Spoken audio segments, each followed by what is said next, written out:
Hello students. तो आज का हमारा टॉपिक रहेगा केमिकल रिएक्शंस ऑफ बेसिस। तो यहाँ पर हम बेसिस की केवल 2 टाइप्स ऑफ रिएक्शंस के बारे में पढ़ेंगे। तो वो रिएक्शंस कौन कौन सी रहेंगी। फर्स्ट में हम पढ़ेंगे reaction of basis with metals, और जो सेकंड रिएक्शन रहेगी बेसिस के लिए वो रहेगी reaction of basis with non metal oxides. तो ये दो ही रिएक्शंस रहेंगी 10th क्लास में बेसिस के लिए। तो फर्स्ट रिएक्शन में हम रिएक्शन करेंगे बेसिस की विद मेटल्स के साथ, reaction of basis with metals. तो स्टूडेंट्स यहाँ पर एक इम्पोर्टेंट पॉइंट रहेगा कि not all metals react with basis, not all metals react with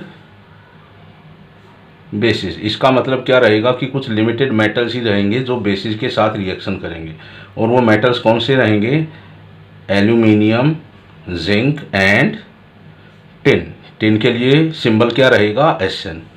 तो ये 3 ही मेटल्स बेसिस के साथ रिएक्शन करेंगे, और जो बेस हम यहाँ पर यूज़ करेंगे जो इन मेटल्स के साथ रिएक्शन करेंगे वो रहेगा स्ट्रॉन्ग बेस सोडियम हाइड्रोक्साइड।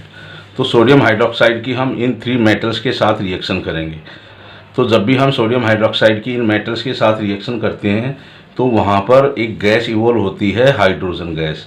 तो उस रिएक्शन के लिए हम एक जनरल रिएक्शन लिखेंगे, जनरल रिएक्शन। तो वो जनरल रिएक्शन क्या रहेगी कि जब भी कभी कोई बेस किसी मेटल के साथ रिएक्शन करेगा तो वहाँ पर हमें 2 ही प्रोडक्ट मिलेंगे, एक रहेगी हाइड्रोजन गैस और दूसरा बनेगा सॉल्ट। और जो सॉल्ट बनेगा यहाँ पर वो रहेगा अपना कॉम्प्लेक्स सॉल्ट। कोई कॉम्प्लेक्स सॉल्ट की फॉर्मेशन होगी इस पर्टिकुलर रिएक्शन से। तो 1 बाय 1 हम इस सोडियम हाइड्रोक्साइड की रिएक्शन करेंगे एल्यूमिनियम, जिंक और टिन मेटल के साथ। तो स्टूडेंट्स सबसे पहले हम रिएक्शन करेंगे बेस NaOH की जिंक मेटल के साथ। अब देखो यहाँ हम लेंगे NaOH का एक्वस सॉल्यूशन और इसकी हम रिएक्शन करेंगे जिंक मेटल के साथ जो है अपना सॉलिड स्टेट में। तो जब ये सोडियम हाइड्रोक्साइड इस जिंक मेटल के साथ रिएक्शन करेगा तो यहाँ हमें 2 ही प्रोडक्ट मिलेंगे, एक रहेगा सॉल्ट और एक रहेगा हाइड्रोजन। तो सबसे पहले हम लिखेंगे हाइड्रोजन गैस, और जो सॉल्ट यहाँ बनेगा उसका नाम रहेगा सोडियम जिंकेट, और जो सोडियम जिंकेट है उसका फॉर्मूला रहेगा Na2ZnO2। तो स्टूडेंट्स सोडियम जिंकेट का फॉर्मूला हम किस तरह से याद रख सकते हैं, इसके लिए भी मैंने एक वीडियो बनाया है और इसका लिंक मैंने ऊपर दिया हुआ है, तो प्लीज़ आप एक बार उस वीडियो को भी देखें। तो अब हम इस रिएक्शन को करेंगे बैलेंस। तो यहाँ पर देखो सोडियम के कितने एटम हैं? 1 है, और यहाँ कितने हैं? सोडियम के 2 एटम्स हैं। तो सोडियम एटम्स को बैलेंस करने के लिए हम इसको 2 से मल्टीप्लाई करेंगे NaOH को। तो अब हम देखते हैं कितने सोडियम हैं, कितने ऑक्सीजन हैं और कितने हाइड्रोजन हैं लेफ्ट हैंड साइड में, और राइट हैंड साइड में कितने रहेंगे सोडियम, ऑक्सीजन और हाइड्रोजन। तो सोडियम है लेफ्ट हैंड साइड में 2 ऑक्सीजन 2 हाइड्रोजन, तो राइट हैंड साइड में 2 सोडियम एटम्स 2 ऑक्सीजन एटम और 2 हाइड्रोजन एटम। और लेफ्ट हैंड साइड में जिंक है 1 एटम, और राइट हैंड साइड में भी क्या है? जिंक का केवल 1 ही एटम प्रेजेंट है। तो यहाँ पर ये बैलेंस फॉर्म में है। तो सोडियम जिंकेट का फॉर्मूला क्या रहेगा? Na2ZnO2। अब हम रिएक्शन करेंगे सोडियम हाइड्रोक्साइड के एक्वस सॉल्यूशन की विद एल्यूमिनियम मेटल जो है सॉलिड स्टेट में।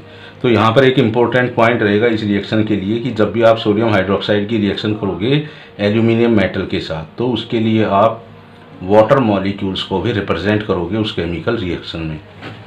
तो यहाँ से भी देखो 2 ही प्रोडक्ट बनेंगे, एक रहेगा हाइड्रोजन जिसको हम सबसे पहले लिखेंगे, और जो सॉल्ट बनेगा इस रिएक्शन में वो रहेगा सोडियम मेटा एल्यूमिनेट। और स्टूडेंट जो सोडियम मेटा एल्यूमिनेट का क्या फॉर्मूला रहेगा, आप उस फॉर्मूला को किस तरह से याद रख सकते हो, इसके लिए भी मेरी एक वीडियो है और इसका लिंक मैंने ऊपर दिया गया है, तो प्लीज़ आप एक बार उसको भी देख लें। तो सोडियम मेटा एल्यूमिनेट का फॉर्मूला रहेगा NaAlO2। तो अब हम इस रिएक्शन को बैलेंस करेंगे। तो यहाँ पर देखो सोडियम के कितने एटम हैं, 1 है, इधर भी 1 है। हाइड्रोजन के कितने हैं, 2 है, लेकिन इधर कितने हैं, 2 और 1 3। तो किस तरह से करेंगे इस रिएक्शन को बैलेंस, तो अब हम देखेंगे यहाँ पर लेफ्ट हैंड साइड में कितने हाइड्रोजन एटम हैं, 2 हैं और 1, 3 हाइड्रोजन एटम हैं, और इधर कितने हैं, 2 हाइड्रोजन एटम हैं। तो अगर हम सोडियम हाइड्रोक्साइड को 2 से मल्टीप्लाई कर दें तो 4 हाइड्रोजन एटम्स हो जाएंगे। तो हम इसको इजीली बैलेंस कर देंगे बाय मल्टीप्लाइंग हाइड्रोजन। तो अब हम इसको बैलेंस कर सकते हैं कि जब हम इस हाइड्रोजन को 2 से मल्टीप्लाई करेंगे तो यहाँ भी 4 हाइड्रोजन एटम हो जाएंगे। तो एक थोड़ी गड़बड़ हो जाएगी इससे कि जब हम इसको 2 से मल्टीप्लाई करते हैं तो यहाँ पर सोडियम भी 2 एटम्स हो जाएंगे, ऑक्सीजन भी 2 एटम्स हो जाएंगे, लेकिन यहाँ पर देखो सोडियम का केवल 1 ही एटम है, ऑक्सीजन के 2 एटम्स हैं। तो इस सोडियम को बैलेंस करने के लिए हम इसके फॉर्मूला को 2 से मल्टीप्लाई कर देंगे, जो है सोडियम मेटा एल्यूमिनेट का। तो यहाँ पर 2 एल्यूमिनियम एटम्स हो जाएंगे, लेकिन इधर तो 1 ही है, तो इसको भी हम 2 से मल्टीप्लाई कर देंगे। अब देखो सोडियम मेटा एल्यूमिनेट के फॉर्मूला को जब हमने 2 से मल्टीप्लाई किया है तो नंबर ऑफ ऑक्सीजन एटम्स भी चेंज हो गई। तो यहाँ पर कितने ऑक्सीजन एटम्स हो जाएंगे, अब 4 हो जाएंगे, लेकिन यहाँ पर कितने हैं, 2 और 1 3। तो अगर इस वाटर को भी हम 2 से मल्टीप्लाई कर देते हैं तो ऑक्सीजन एटम्स बैलेंस हो जाएंगे, लेकिन इससे क्या होगा, number of hydrogen atoms balance नहीं रहेंगे। तो अब हाइड्रोजन एटम कितने हो जाएंगे, इधर 4 और 2 6। तो लेफ्ट हैंड साइड में कितने हाइड्रोजन एटम्स हो जाएंगे, 2 2 जा 4 और 2 6, लेकिन इधर तो 4 ही हाइड्रोजन एटम्स हैं। तो हम इसको 3 से मल्टीप्लाई कर देंगे हाइड्रोजन को। अब ये रिएक्शन बैलेंस फॉर्म में है। जो थर्ड रिएक्शन रहेगी, रिएक्शन विद टिन मेटल। तो यहाँ पर भी हम टिन मेटल की रिएक्शन करेंगे सोडियम हाइड्रोक्साइड के एक्वस सॉल्यूशन से, और यहाँ पर वाटर मॉलिक्यूल्स को रिप्रेजेंट करने की कोई ज़रूरत नहीं है। तो यहाँ से भी देखो 2 ही प्रोडक्ट बनेंगे, एक रहेगा हाइड्रोजन गैस और दूसरा बनेगा अपना कोई पर्टिकुलर सॉल्ट टिन मेटल का। और वो टिन मेटल का सॉल्ट क्या रहेगा, सोडियम स्टेनेट, सोडियम स्टेनेट। और सोडियम स्टेनेट का फॉर्मूला बिल्कुल सोडियम जिंकेट जैसा ही रहेगा। यहाँ पर हम जिंक की जगह टिन लिखेंगे, Sn लिखेंगे, तो वो फॉर्मूला हो जाएगा सोडियम स्टेनेट। तो Na2SnO2। और इस रिएक्शन की तरह ही हम इस सोडियम हाइड्रोक्साइड को भी 2 से मल्टीप्लाई कर देंगे, तो ये रिएक्शन ये बैलेंस फॉर्म में हो जाएगी।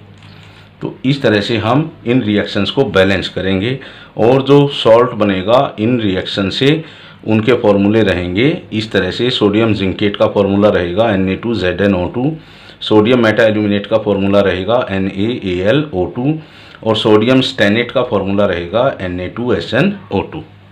तो स्टूडेंट्स, आपने देखा है कि इन 3 रिएक्शन में सोडियम हाइड्रोक्साइड ने रिएक्शन किया है जिंक मेटल के साथ, एल्यूमिनियम मेटल के साथ और टिन मेटल के साथ। तो हम इन मेटल के कंटेनर में सोडियम हाइड्रोक्साइड के एक्वस सॉल्यूशन को स्टोर करके नहीं रख सकते। अगर आप इन मेटल के कंटेनर्स में सोडियम हाइड्रोक्साइड के एक्वस सॉल्यूशन को स्टोर करोगे तो वो रिएक्ट कर जाएंगे इन मेटल से और उस मेटल को डिस्ट्रॉय कर देंगे। तो यहाँ से एक क्वेश्चन आएगा कि आप सोडियम हाइड्रोक्साइड को जिंक, एल्यूमिनियम और टिन मेटल के कंटेनर में क्यों नहीं स्टोर कर सकते, और आपका आंसर रहेगा because sodium hydroxide reacts with these metals and destroy that metal। तो स्टूडेंट, जो सेकंड रिएक्शन है बेस के लिए वो है reaction of base with non metal oxides. और जो नॉन मेटल ऑक्साइड्स हम यहाँ लेंगे और जो नॉन मेटल्स यहाँ रहेंगे जिनके ऑक्साइड्स का हम यूज़ करेंगे वो नॉन मेटल रहेंगे कार्बन एंड सल्फर। तो नॉन मेटल ऑक्साइड्स कौन सा रहेगा, कार्बन का कार्बन डाइऑक्साइड, और जो सल्फर का ऑक्साइड हम यूज़ करेंगे वो रहेगा SO2 सल्फर डाइऑक्साइड। तो पहले हम रिएक्शन लिखेंगे, reaction of base with carbon dioxide and sulphur dioxide. तो स्टूडेंट, सबसे पहले हमें पता होना चाहिए इन नॉन मेटल ऑक्साइड्स के नेचर का, nature of non metal oxides. तो इसके लिए हमें पता होना चाहिए मेटल ऑक्साइड्स के नेचर का। तो जो मेटल ऑक्साइड्स रहेंगे, all metal oxides are basic in nature, basic in nature. तो जो नॉन मेटल ऑक्साइड्स रहेंगे उनका नेचर रहेगा एसिडिक नेचर, उनका नेचर रहेगा acidic, means acidic in nature. तो नॉन मेटल ऑक्साइड्स रहेंगे एसिडिक इन नेचर। तो यहाँ पर हम क्या कर रहे हैं, किसी बेस की रिएक्शन कर रहे हैं किसी नॉन मेटल ऑक्साइड के साथ, और इस नॉन मेटल ऑक्साइड का नेचर क्या है, एसिडिक है। तो यहाँ पर इनडायरेक्टली हम बात कर रहे हैं किसी बेस की किसी एसिड के साथ रिएक्शन की। तो जब भी कभी कोई एसिड किसी बेस के साथ रिएक्शन करेगा या कोई बेस किसी एसिड के साथ रिएक्शन करेगा तो उससे हमें 2 प्रोडक्ट्स मिलेंगे, एक रहेगा सॉल्ट और जो दूसरा प्रोडक्ट रहेगा वो रहेगा वाटर। तो ये एक जनरल रिएक्शन रहेगी, reaction for base with non metal oxides. तो यहाँ पर जो बेस हम यूज़ करेंगे ना, वो कौन सा यूज़ करेंगे, NaOH का एक्वस सॉल्यूशन। तो सबसे पहले हम इस NaOH की रिएक्शन करेंगे कार्बन डाइऑक्साइड के साथ। तो NaOH का हम यूज़ करेंगे यहाँ पर एक्वस सॉल्यूशन, और जब इस एक्वस सॉल्यूशन में से हम कार्बन डाइऑक्साइड गैस पास करेंगे तो हमें 2 ही प्रोडक्ट मिलेंगे, उनमें से एक रहेगा वाटर और एक रहेगा सॉल्ट। और जो सॉल्ट यहाँ बनेगा वो क्या बनेगा, सोडियम कार्बोनेट। तो अब हम इस रिएक्शन को बैलेंस करेंगे। तो यहाँ पर सोडियम के 2 एटम्स हैं, लेकिन यहाँ पर 1 ही एटम है सोडियम का, तो इसको हम 2 से मल्टीप्लाई कर देंगे।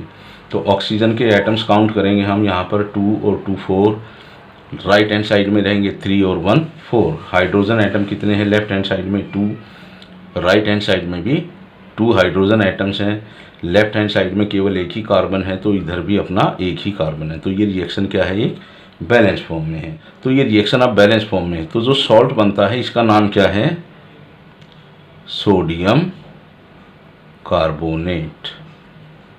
तो अब हम रिएक्शन करेंगे सोडियम हाइड्रोक्साइड की with non metal oxide sulphur dioxide, और इसके लिए भी हम क्या करेंगे, सोडियम हाइड्रोक्साइड का एक्वस सॉल्यूशन लेंगे, और उस एक्वस सॉल्यूशन में से हम जब सल्फर डाइऑक्साइड गैस पास करेंगे तो वो रिएक्शन रहेगी बिटवीन बेस एंड एसिड। तो यहाँ से भी हमें 2 ही प्रोडक्ट मिलेंगे, एक रहेगा सॉल्ट और दूसरा प्रोडक्ट रहेगा वाटर। जो सॉल्ट बनेगा वो क्या बनेगा, सोडियम